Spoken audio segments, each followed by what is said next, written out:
Les déchets organiques sont composés de carbone, d'hydrogène, d'azote et d'oxygène.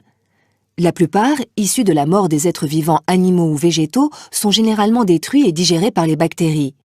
Mais certains se déposent au fond des mers fermées, des lagunes, des lacs, des deltas ou d'autres milieux aquatiques pauvres en oxygène. Ils sont ainsi protégés de l'action des bactéries.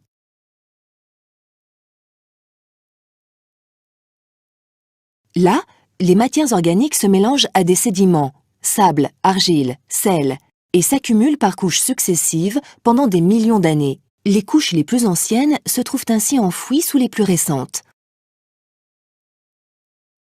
Par leur propre masse, ces couches sédimentaires s'enfoncent naturellement. Le phénomène de tectonique des plaques, en agitant le manteau de la Terre, les casse et les entraîne plus profondément dans l'écorce terrestre.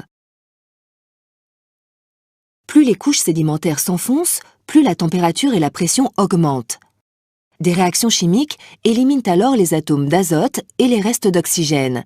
Ils ne laissent que des molécules formées de carbone et d'hydrogène qui constituent les hydrocarbures liquides et gazeux. Ces derniers se retrouvent au sein d'une roche appelée roche-mère. Ces hydrocarbures vont se déplacer sous terre, car plus légers que l'eau, ils ont tendance à remonter vers la surface de la Terre.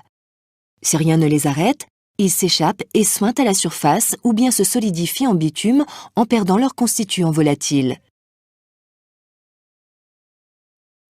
Mais si au cours de leur migration, les hydrocarbures rencontrent une couche imperméable qu'on nomme la couverture, ils sont piégés en dessous dans les interstices microscopiques et les fissures d'une roche, dite roche-réservoir.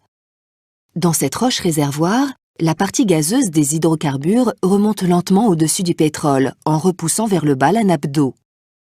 Un géologue soupçonnera-t-il quelques dizaines de millions d'années plus tard l'existence de ce piège et ainsi découvrir un gisement de pétrole ou de gaz ?